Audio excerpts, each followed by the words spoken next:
Welcome back. અને વિરામ બાદ હવે વાત મનરેગા કૌભાંડની કરવી છે, કારણ કે કેટલાક નેતાઓ માટે આ યોજના જાણે કટકી કરવાનું સાધન બની ગઈ છે।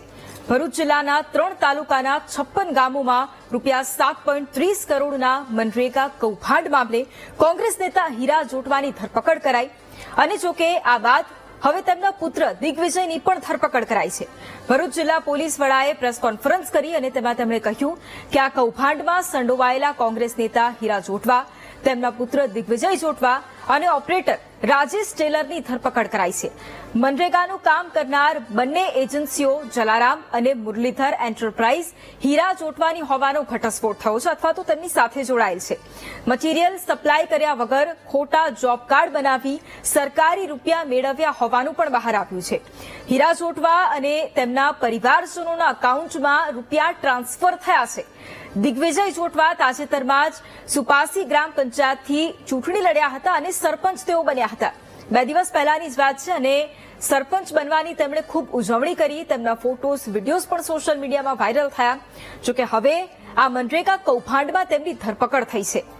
નર્મદા જિલ્લામાં મનરેગા કૌભાંડ મામલે આમ આદમી પાર્ટીના ધારાસભ્ય ચૈતર વસાવાએ કોંગ્રેસ નેતા પર પહેલેથી જ ગંભીર આક્ષેપો કર્યા હતા, પરંતુ ખેર આ બધા વચ્ચે ઘણા બધા પ્રશ્નો ઉભા થાય છે। પ્રશ્ન એ છે કે મનરેગા કૌભાંડમાં ભ્રષ્ટાચારની ફરિયાદ વારંવાર કેમ ઉઠે છે? નેતાઓને મનરેગા યોજના ખિસ્સા ભરવા માટેની યોજના કેમ લાગી રહી છે? અને આ મુદ્દે આજે મહામંથન કરીશું।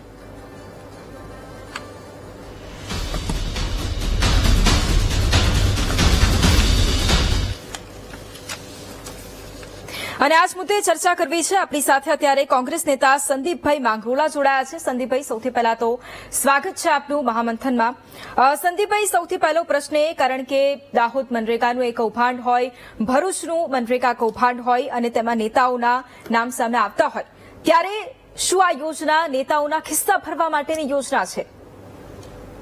મૂળ હેતુ છે એ મૂળ હેતુ ગામડાના ગરીબ વર્ગના લોકોને ગામની અંદર રોજગારી મળે એ આશયથી તત્કાલીન કોંગ્રેસની યુપીએ સરકારે મનરેગા યોજના લાગુ કરી અને જે તે વખતે 100%નો રેશિયો શ્રમદાનથી કરી અને એની રોજગારી એ ગામડાની અંદર ઉપલબ્ધ થાય એ હેતુ હતો। પણ આજે આ ભારતીય જનતા પાર્ટીની સરકાર માત્ર ભ્રષ્ટાચાર કઈ રીતે થઈ શકે એની જ પેરવીમાં એવી જ યોજનાઓની અંદર ફેરફારો કરી અને 60-40નો રેશિયો કરી અને 40% મટીરિયલ અને 60% શ્રમદાનથી કામ કરાવીને આખી યોજનાનો જે મૂળભૂત હેતુ હતો એને બદલી નાખી ભારતીય જનતા પાર્ટીના કાર્યકર્તાઓ એ ગ્રાસરૂટથી લઈને કમલમ સુધીના જે છે એમાં મંત્રીઓ પણ આવી જાય છે, ધારાસભ્યો, સંસદ સભ્યો, એના પાર્ટીના હોદ્દેદારો અને ગામડીય કક્ષાએ પણ પાર્ટી સાથે જોડાયેલા લોકો સીધી રીતે આ યોજનાનો ભ્રષ્ટાચાર કરવા માટે ઉપયોગ કરી રહ્યા છે।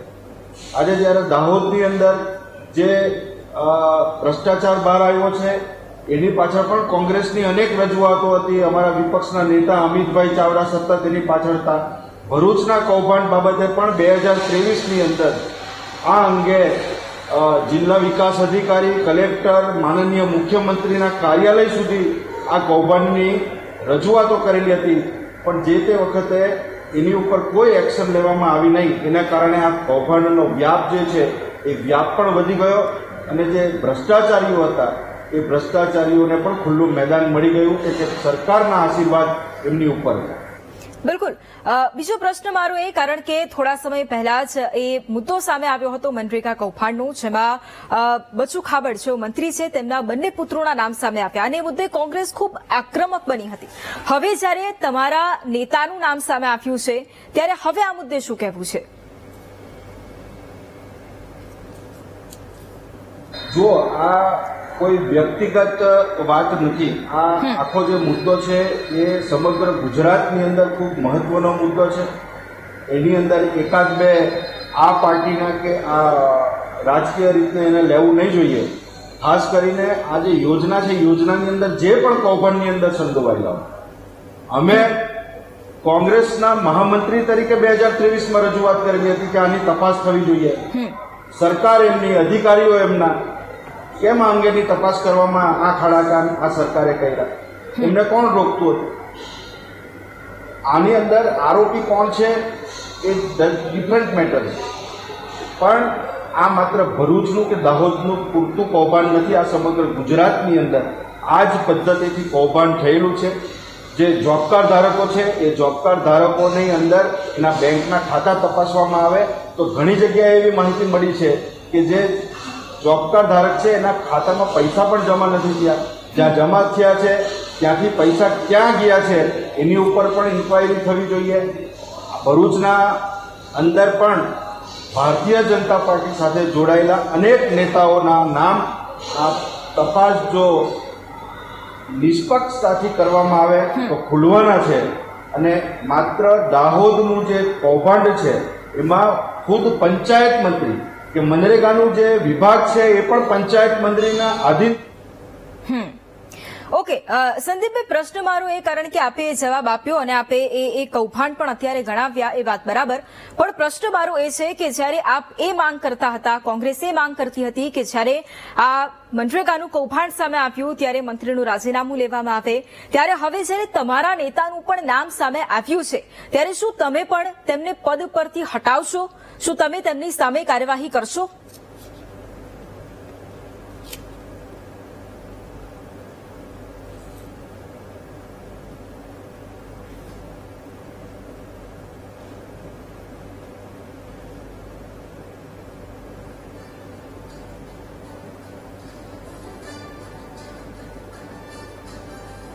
જુઓ, પરંપરા કોંગ્રેસની રહેલી છે અને કોંગ્રેસે જ્યારે પણ સત્તા ઉપર હતી એ વખતે પણ માત્ર આક્ષેપો થયા છે. રેલ મંત્રી પવન બંસલ હતા, એમની ઉપર, એમના ભાણિયા ઉપર આક્ષેપ હતો અને તેમ છતાં એમણે રાજીનામું આપી દીધું. આવા અનેક પરંપરાઓ કોંગ્રેસની રહેલી છે.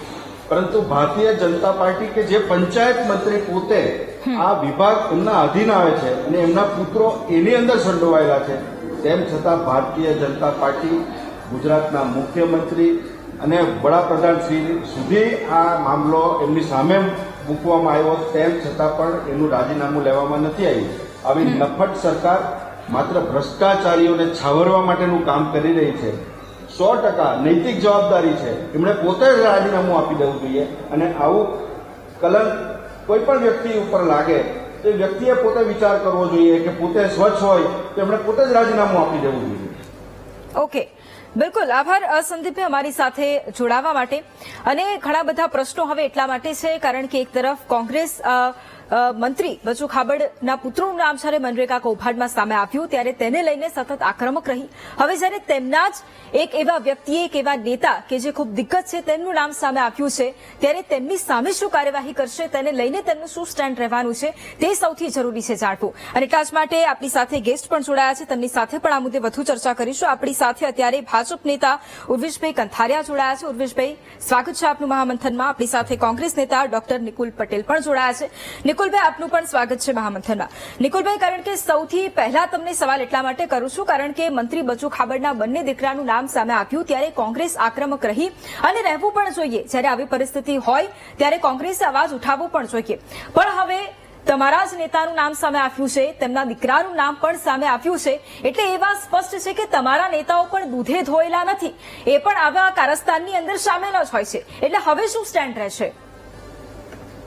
ગુજરાતની અંદર ભારતીય જનતા પાર્ટીનું છેલ્લા 3 દાયકાથી શાસન છે અને ભારતીય જનતા પાર્ટી એવું કહે છે કે અમારું શાસન એકદમ સુઘડ, સજ્જડ અને નૈતિકતાપૂર્ણ વાળું અને ભ્રષ્ટાચાર મુક્ત છે.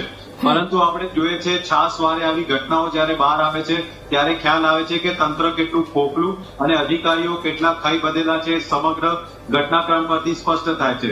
કોઈ બી નાગરિક હોય, એ ભાજપનો હોય, કોંગ્રેસનો હોય, પરંતુ જયારે પ્રજાના પૈસા ભ્રષ્ટાચાર રૂપી પોતાના ઘરમાં લઈ જાય તો એને જરા બી સાકી લેવામાં આવશે નહીં. અને જે બી નિર્ણય લેવામાં આવશે ત્વરિત લેવામાં આવશે એવું અમારા મોડી મંડળ દ્વારા કહેવામાં આવશે. અને જે બી વ્યક્તિ છે એને કાયદાકીય જોગવાઈમાં જે બી સજા થાય એ સજા થવી જોઈએ. પરંતુ જોડે જોડે ભારતીય જનતા પાર્ટીએ બી ઉદાહરણ સ્થાપવું જોઈએ અને જે બી પોલીસ અધિકારીઓ છે એમણે બી સેમ ટ્રીટમેન્ટ દરેકને આપવી જોઈએ એવો અમારો જે અભિગમ છે એ ડેફિનેટલી રહેવાનું છે.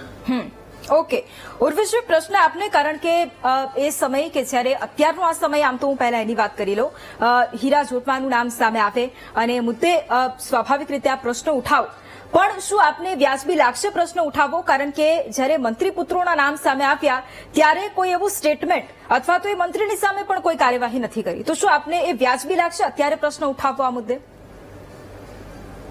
અત્યારનો પ્રશ્ન, મૂળ પ્રશ્ન ભ્રષ્ટાચાર. ભ્રષ્ટાચારમાં મનરેગા યોજનાની વાત છે. મનરેગા યોજના આપણે સૌ જાણીએ છીએ કે પાયાના સ્તરે કેટલી મહત્વની યોજના છે. એ કોના માટે છે? કે જે લગભગ બેરોજગાર માણસ અથવા તો અર્ધ રોજગાર છે એમને એક ટેકો કરવા માટેની યોજના છે, જેનાથી એનો જીવન નિર્વાહ ચાલી શકે છે. કે એમને 100 દિવસ કે 125 દિવસ, વર્ષના 365 દિવસમાંથી એમને રોજગારી મળે છે અને એક ફિક્સ વેતન મળે છે. એના માટે એ એમને ટકી રહેવા માટેની બહુ મહત્વપૂર્ણ યોજના છે અને ભારતીય જનતા પાર્ટીએ યોજનાને આગળ વધારી છે. હવે જ્યારે ભ્રષ્ટાચારની વાત આવે છે તો ભ્રષ્ટાચાર એ કોઈ રાજકીય પરંપરાની વાત નથી. ભ્રષ્ટાચાર એક અનીતિની વાત છે, કાયદો અને વ્યવસ્થાના ભંગની વાત છે. અને વૈભવીજી, સરકારનો આમાં શું રોલ છે? સરકારની પાસે કાયદો અને વ્યવસ્થા તંત્ર છે અને ન્યાયતંત્ર જે છે એ સ્વાયત્ત રીતે કામ કરે છે. હવે કાયદો અને વ્યવસ્થા તંત્રના આધારે જે કોઈ ફરિયાદ મળે એના આધારે પ્રાથમિક તપાસ થાય છે. પ્રાથમિક તપાસમાં જે પ્રથમદર્શી પુરાવા મળે છે એના આધારે કાર્યવાહી થાય છે. એટલે ધરપકડ થાય છે, ડિપાર્ટમેન્ટલ ઇન્ક્વાયરી થાય, એ કર્મચારી હોય તો. આ બધા અનેક પાસાઓ જે સરકારના અભિગમમાં આવે છે, સરકારના પરવ્યુમાં આવે છે, એ હેઠળ કાર્યવાહી થાય છે. એટલે કોઈ પણ ભારતીય જનતા પાર્ટીના મંત્રીના પુત્રો હોય કે કોંગ્રેસના નેતાના પોતાના અપરાધ હોય, એ દરેક વખતે ભારતીય જનતા પાર્ટી કાયદો અને વ્યવસ્થા તંત્ર યોગ્ય રીતે કામગીરી કરે એ ફરજ નિભાવે છે. એના અંતર્ગત ધરપકડ થઈ છે, એ આપણે જોઈ રહ્યા છીએ. હવે ધરપકડ થયા બાદ જ્યારે પ્રથમદર્શી પુરાવા મજબૂત હોય તો એને જામીન આપવાનું કામ કે એ સજા કરવાનું કામ એ ન્યાયતંત્રનું છે. સરકાર કોર્ટ નથી ચલાવતી. હવે પ્રથમદર્શી પુરાવા મજબૂત છે આ કેસમાં, એટલે એવા ઘણા કેસીસ આપણે જોઈ રહ્યા છીએ. પાર્ટીની વાત નથી કે જેમાં જામીન પણ મળતા ખૂબ સમય લાગી જાય છે, કારણ કે સરકારે યોગ્ય કામગીરી કરી છે. જે પણ પક્ષ હોય યોગ્ય કામગીરી કરીને પ્રથમદર્શી પુરાવા એટલા સોલિડ કરેલા છે કે જેથી એમને જામીન મળવા પણ મુશ્કેલ પડે છે. એટલે આ બાબતે ભ્રષ્ટાચારની સામે ભારતીય જનતા પાર્ટીની સરકાર અને ભારતીય જનતા પક્ષની નીતિ ઝીરો ટોલરન્સ. ઓકે, નિકુલભાઈ, 2 મિનિટમાં આપની પાસેથી મારે એટલા માટે એ જવાબ લેવો છે કારણ કે થોડા સમય પહેલા જ એ અવાજ ઉઠાવ્યો હતો. મેં શરૂઆતમાં જ કીધું એમ કે આવી કોઈ સ્થિતિ હોય તો વિરોધ પક્ષો સામે આપવું જોઈએ, પણ જ્યારે એ જ વિરોધ પક્ષના નેતા સામે પણ એવા આક્ષેપ થતા હોય તો શું એમની સામે કોઈ એવી કડક કાર્યવાહી કરવામાં આવશે? કારણ કે એ જ્યારે એ કલંક લાગતું હોય કૌભાંડનું, ત્યારે એ ફક્ત ને ફક્ત એક નેતા ઉપર નથી લાગતું, એ પક્ષ ઉપર પણ લાગે છે કે જે એમની સાથે જોડાયેલા છે. એટલે શું જો કદાચ હીરા જોટવા અને એમના દીકરાની હવે ધરપકડ કરી છે, શું કોંગ્રેસ આ મુદ્દે તટસ્થ તપાસ કરશે અને જે પણ યોગ્ય કામગીરી કરવાની હશે એ કામગીરી કરશે? કારણ કે અત્યારે એટલા માટે તમારે જવાબ આપવો પડશે કારણ કે જનતા તમને જોઈ રહી છે. જો તમે એક વિરોધ પક્ષ તરીકે અવાજ ઉઠાવતા હોય ત્યારે તમે પણ તમારા નેતા સામે કેટલી કાર્યવાહી કરો છો એ પણ જોવું મહત્વનું છે. ના, સાચી વાત છે તમારી. અમે મારા આગળના વક્તવ્યમાં બી કીધું કે ભ્રષ્ટાચાર એક એવી વસ્તુ છે કે જે જનતાના ટેક્સના પૈસા તમે અનીતિથી પોતાની પાસે લઈ જાઓ તો એ જરા બી સાખી ના લેવાય, એ કોઈ બી વ્યક્તિ હોય.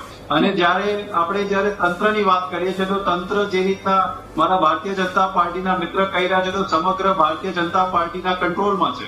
અને ભારતીય જનતા પાર્ટીના કંટ્રોલમાં હોવા છતાં બી જો કોંગ્રેસનો વ્યક્તિ ભ્રષ્ટાચાર કરી રહ્યો છે તો એ ભારતીય જનતા પાર્ટીની સરકારની બી નિષ્ફળતાઓ છે સ્પષ્ટ છે, સ્વીકારવું જોઈએ. કારણ કે એક બાજુ તમે પોલિસી ઇમ્પ્લિમેન્ટેશન લેવાનો શ્રેય લઈ રહ્યા છો તો બીજી બાજુ ભ્રષ્ટાચાર થઈ રહ્યો છે અને તમારા અધિકારીઓ તમારા સરકારના કંટ્રોલમાં નથી એ બી સ્પષ્ટ ઉલ્લેખ થાય છે. અને એ જ વસ્તુ વારંવાર આંખે ઉગડીને આવે છે અને પછી સરકાર એવું કહે છે તો તંત્ર છે, તંત્રના અધિકારીઓ છે. તો અધિકારીઓ કોના છે?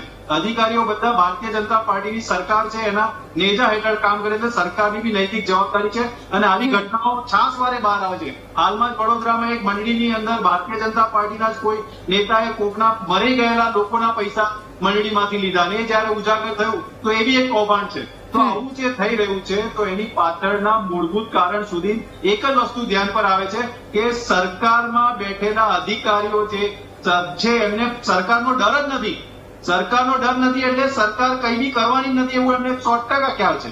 કારણ કે બધા જ મળેલા છે અને ભારતીય જનતા પાર્ટી એવું કહે છે કે 24/7/365 અમે પ્રજાની વચ્ચે છે. તો જયારે પ્રજાની વચ્ચે હોય ને પ્રજાના પ્રશ્નના અને પ્રજાના પૈસા જયારે લૂંટાઈ રહ્યા હતા તો આ ભારતીય જનતા પાર્ટીના લોકો ક્યાં હતા? ઠીક છે ઉર્વેશભાઈ, પ્રશ્ન એ જ કારણ કે નિકુલભાઈનો પણ એ જ સવાલ છે. કારણ કે હકીકત એ છે કે સરકાર તમારી છે અને કોઈ પણ વ્યક્તિ હોય એ પછી એ કોંગ્રેસ સાથે જોડાયેલું હોય, ભાજપ સાથે જોડાયેલું હોય કે પછી અન્ય કોઈ પણ પક્ષ સાથે જોડાયેલું હોય, જ્યારે એ ભ્રષ્ટાચાર કરે છે ત્યારે એની સામે યોગ્ય કાર્યવાહી કરવી અને એની સામે પગલાં લેવા અને ભ્રષ્ટાચાર થાય જ નહીં સૌથી પહેલા તો એ જવાબદારી સરકારની છે એ જોવાની. પરંતુ એ થઈ રહ્યું છે અને જ્યારે એમને કોઈ ડર વગર જ્યારે આ બધું કરી રહ્યા છે ત્યારે પ્રશ્ન સરકાર ઉપર પણ ઉભા થાય. કારણ કે યોગ્ય કામગીરી ન થતી હોય તેવો આક્ષેપ વિરોધ પક્ષ કરે.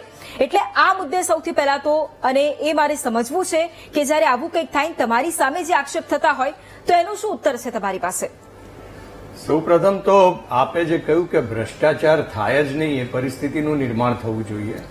એક આદર્શ દૂર છે એટલે કદાચ થોડું એક સ્ટેપ લેવો પડે એના માટે. જી, એટલે એક આદર્શ પરિસ્થિતિ છે કે જેના માટે આપણે સૌએ પ્રયત્ન કરવો જોઈએ.